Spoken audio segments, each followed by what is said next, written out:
Allora, in attesa del collegamento telefonico con il nostro ospite graditissimo di oggi, Frank Marino, ascoltiamo uno dei suoi tantissimi capolavori. Il titolo è Strange Dreams.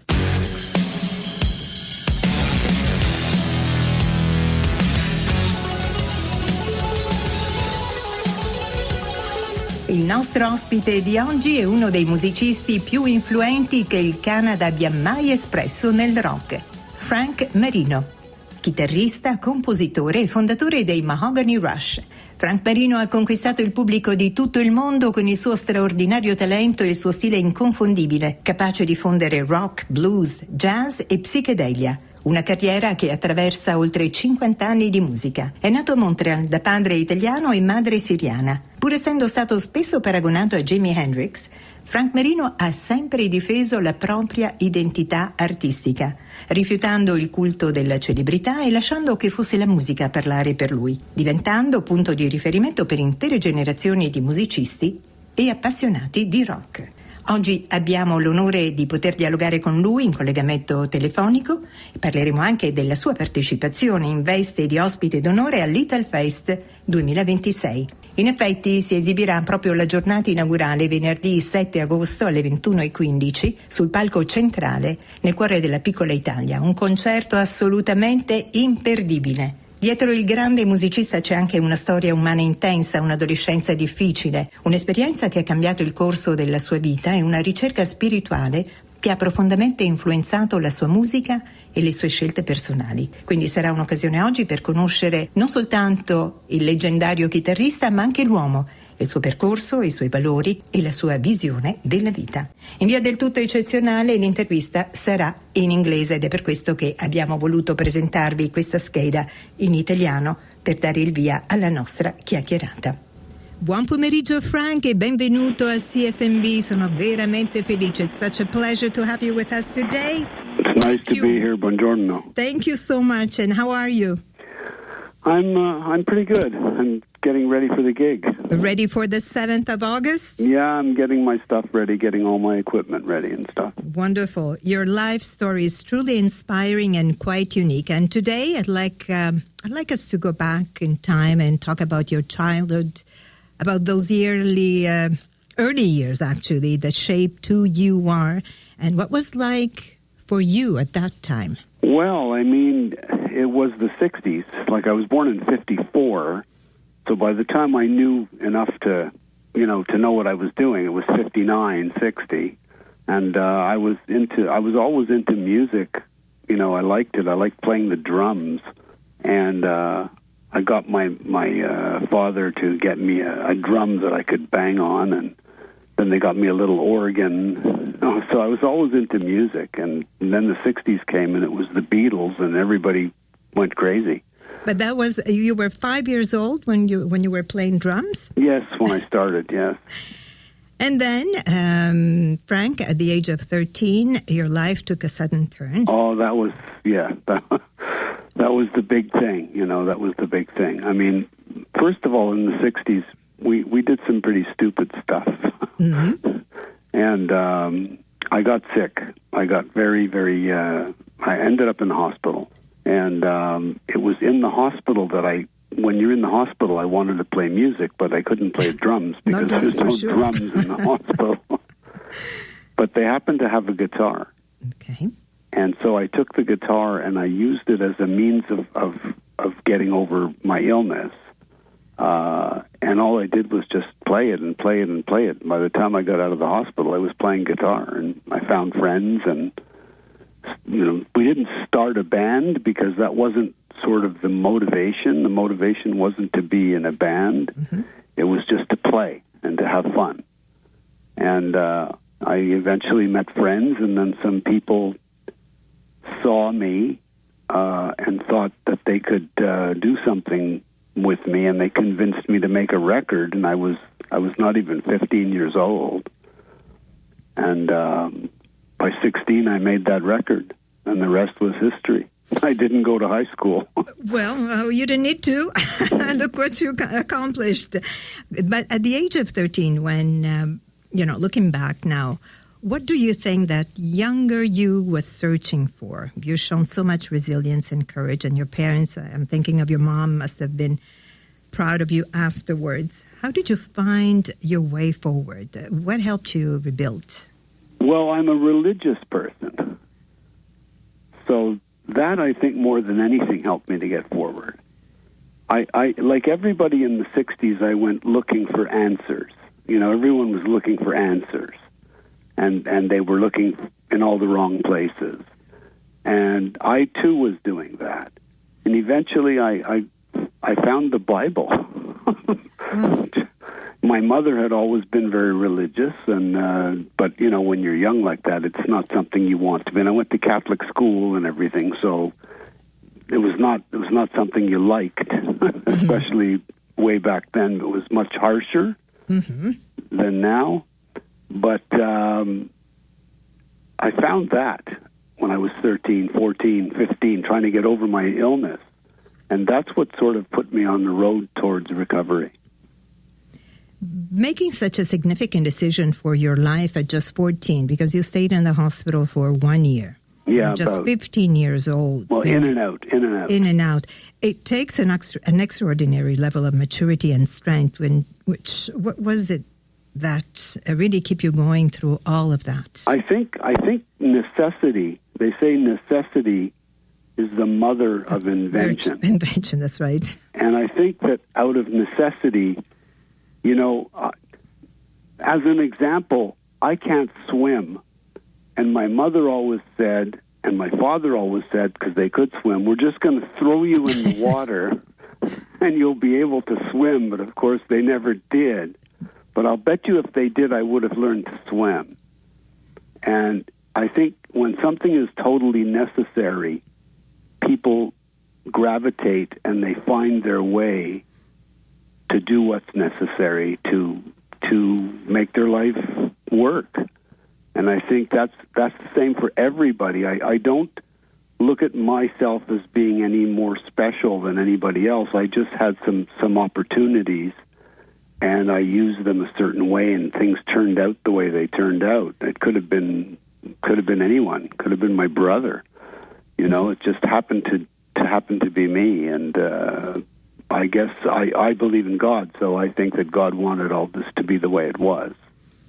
Are you a practicing Catholic? I'm a practicing Christian, yes, for sure. And how important is your faith in your life? It's very important. Like I'm 46 years with my wife, so the funny thing about the rock and roll business is that I got into the rock and roll business, like I said, at 16 years old. That was like around, I don't even remember. I can't even calculate the year now. 54 plus 16, so 1970? That's right. 70, 71, I got into the rock and roll business. And I had, because of the situation I had in the hospital, I stopped doing any kind of drinking or playing around with drugs or anything like that. And I did my whole career in the rock and roll business completely straight. Wow. Must have been difficult. Which was unusual. Oh, it wasn't difficult for me. I didn't want to do anything anymore after that experience that I had in the hospital. I was pretty much scared straight. But I mean, it was weird to be in a business that was so full of drugs and drinking and parties and stuff like that, where I wasn't the type of person who was into that. I would sit in the corner and watch everybody, drinking Coca-Cola or coffee. Well, the expression that usually you hear about the rock and roll lifestyle is sex and drugs and rock and roll, right? Right. But did not apply to you, thank God. No, it didn't apply to me at all. And another thing, you often said that fame and fortune has never been important to you. No. You seem to be a rare exception, especially in an industry where so many people are driven by them. What do you think has always kept you grounded?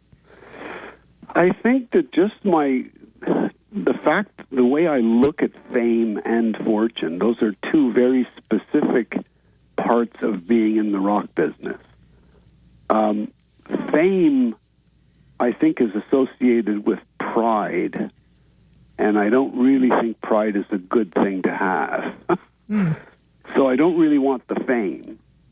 And the fortune, the money, well, you can't take it with you. Yes, but it helps. Whatever a man amasses, whatever a man gets in his life, and he adds it all up, at the end of the day, he leaves it to someone who didn't work for it. So, and I'm fond of saying that even if you're a perfect person, at the end of your life, the only thing you really take with you is your reputation, your relationships that you've made. You're not going to take your money, and you're not going to take your cars, and you're not even going to take your fame. So, for me, those things just weren't important. Let's talk about the relation you had with the record companies. Oh, it was terrible. You started with the 20th century. It was terrible. From the beginning, it was terrible. My parents had to sign my first contract. Yeah, because you were... Because I was underage. Underage, 15, 16. And they didn't know anything about this. My father and mother didn't know what this was. It was like, oh, he's going to go play music. They want us to sign a paper so he can go play music. Okay. Mm-hmm. You know, they didn't have any idea that there was money involved or fame or fortune or what rock and roll was, because it was just starting anyway. You know, the Beatles had just come out, and it was not something that they were into. They were into Frank Sinatra. That's right.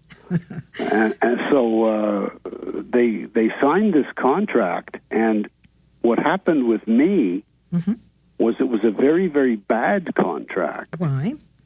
And when that contract was over, instead of me leaving that record label and going to another record label and then going to another record label, which is what people usually do, the record label sold me with the contract to the next record label.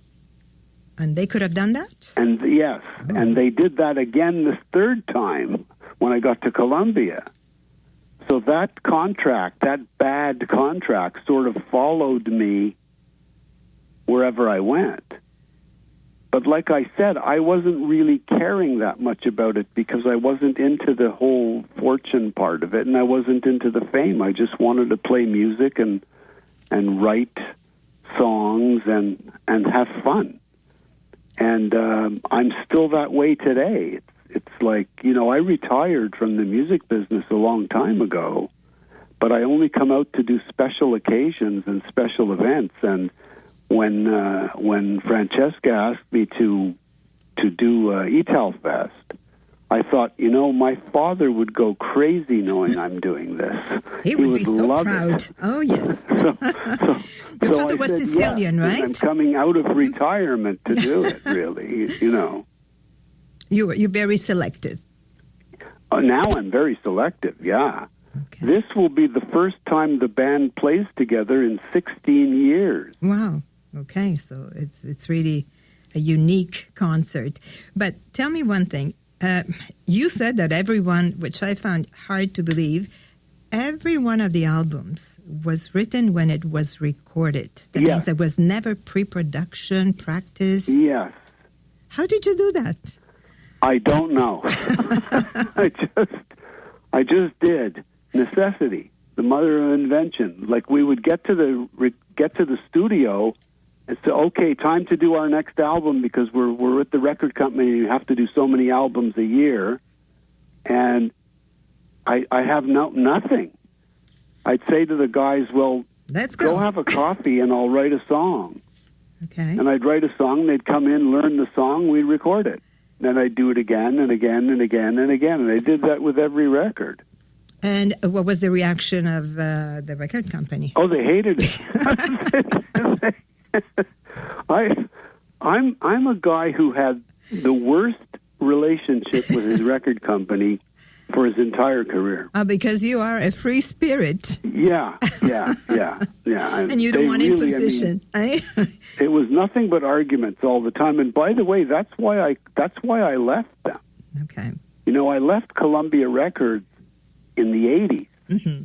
And I left when we were playing very, very big buildings and huge big festivals. Venues. And, sure. And I just walked away. And what did the rest of the band say? Mahogany They were Rush? very angry. Oh, okay. So you that lost was two the band friends? at the time. I've had, different guys since then. Okay. And largely because of that, because everybody was having a big party and having a great time, and I just said it's not worth, what these people want me to do, and believe me, they wanted me to do some pretty bad stuff. Mm-hmm. For me, it just wasn't my personality. Okay. And I live by principle. And so I walked away. And I said, I'm just going to make records when I feel like it, and I'll find somebody to put them out when I put them out. And instead of doing them every year, I did them every 3 or 4 years. But you said in one of the interviews that I heard that you didn't like when people were cheering for you because you were always embarrassed by that. Yes, it's embarrassing. And if you would find a limousine at the airport, you wouldn't get in it. But no, I would rent a car. But you are quite peculiar. Well, because if you've ever stood outside of a show mm-hmm. where a band is arriving by limousine, there's always someone in the crowd saying, "Oh, look at those idiots." Because they're jealous. Yeah, but I didn't want to be one of those people. I just said, "Look, I'm a regular guy doing a regular thing. It just happens to be big. But I don't ever want to be more than I am. I am what I am, and I'm happy in my own skin that way. I don't care for the fame." And I think one of the reasons that I don't like the applause is because when I was small, my mother taught me to read very, very young. And because I could read, and I mean very young, like 2.5 years old. Oh, my goodness. And because I could read, she would have people over to the house, and she would say, "Come out, Frankie, and show everybody how you can read." Okay. So, there's a 3-year-old kid walking into a room full of very tall people and having to read the Bible or read the newspaper and have them all clap and applaud. It was embarrassing for me. It was scary. And I think that held on to me for the rest of my life. It traumatized you, yes. Listen, and when you participated in festivals, is it true that at the end of your gig, you would go in the crowd to watch Always. The other bands? All the time. And what did your peers say? They said, "You can't do that." And I'd say, "Why?" And they'd say, "Because then people will think you're just like them." And I said, "Well, I am just like them." And they said, "Well, then they won't look up to you." And then I said, "Well, I don't care." So once you fought with all the record companies, what happened? You had to produce your own albums? Yes, I was much happier doing that, and I built my own studio, too. And you learned every step of the way, I guess? Yes, it was a big education. Like, the whole thing was an education. And I taught myself a lot of different things. It wasn't just music. I taught myself how to be a mechanic. I raced cars. I build electronics. I build my own amplifiers. I build pedals. That's what I do. I just learn stuff. And Frank, throughout your busy career, you also built a family. You fell in love with Denise, got married. Best years of my life, by the way. How many years? The best years. The best years of your life. Great. Yeah. And you're still together. Yeah. And you raised 3 wonderful daughters. That's right. And what did being a husband and a father meant to you? Well, that's the most important thing. Okay. Because I think that's the purpose of why we're alive. That's right. That's right. That's the only common denominator that in every book that you read, whether it's a novel or the Bible or whatever, that's the common denominator. This person is the son of this person, who's the son of that person. And basically, your parents give you everything.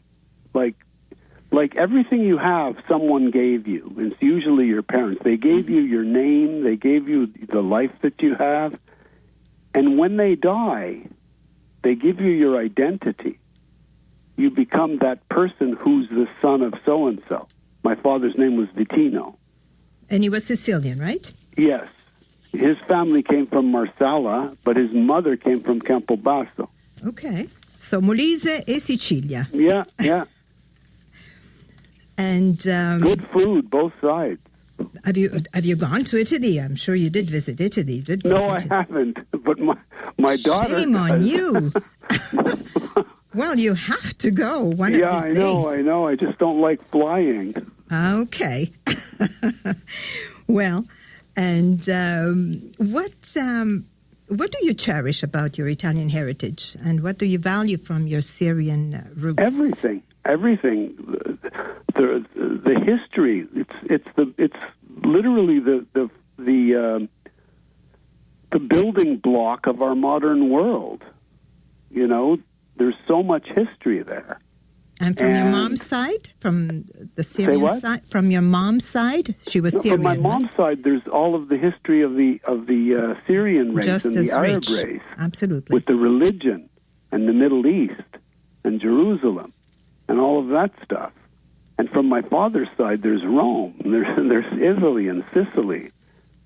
There's a lot of history there, and I think it's important history. It contributes to what the world is. And, certainly the culture is very special on both sides. And you were born here in Montreal, obviously. Yes, I was. Did you have siblings? Top of the mountain. Top of the mountain. Did you have siblings? Do you have siblings? Yes, I do. I have two brothers and two sisters, but one died young. Okay. Well, unfortunately, we almost our time is almost over because we have the news in about 4 minutes, and I would have so many questions to ask you. But what will we see at the ItalFest? Because you will be performing on the 7th, Friday on the 7th at 9:15 p.m. Basically, what's going to happen is I'm going to meet my band. Okay. How many are you all together? 3 days before the show. Okay. This time you will practice a bit or not? Well, we're going to be at my house, so we'll do something. I don't know exactly what. All right. And then we'll get out on stage, and we will... See, normally we play a 3-hour show, but we can't play 3 hours there. We've got 90 minutes, like there's a curfew. Right. That's right. So we're going to go on at 9 just in case we go a little bit over 90 minutes. And we're going to try to play as much as we can of the stuff that we've done over the years. I heard that you don't have a smartphone. Is it true? I don't have a what? A smartphone? A cellular? No, I don't. I don't believe in them. I don't like them. Okay, but what about internet? Oh, I'm totally into the internet. Okay. I'm very much into computers, and I build them. You build them? Yeah, and I use them. I'm a very technical person. I build all my own equipment. But the smartphone is, I think it's a big mistake. People walk around with their smartphone. It's like they're carrying their brain in their pocket. You know, it's like they don't have to know anything anymore. Yes. And you said that you would hate to be 20 years old. Oh, yeah. Again? Now? Today. In 2026? Yes. No way. Not with the way the world is. What's your take on that? The way the world is. Oh, the way the world is... I don't want to sound like an old guy, but it's not the same world. That's for sure. It doesn't have the same opportunities, and... now you've got AI making music, and you've got people doing all kinds of things that are not normal. For me, I'm glad that I'm going to be 72. So am I. I'm 73. So yeah. Listen, Frank, as you look back on your life, this is the last question. What are you most proud of? What would you say has been, let's say, your great accomplishment? Yeah, I don't like to say I'm proud of anything, but I'm pleased with things. Okay. And I think I'm pleased with Well, I'm pleased with everything. I'm very grateful that everything happened the way it happened. I don't think, would I change anything? No. The only thing I would probably do if I could go back to that boy at 13. Yes. What would you tell him? Is I would tell his parents, get a lawyer.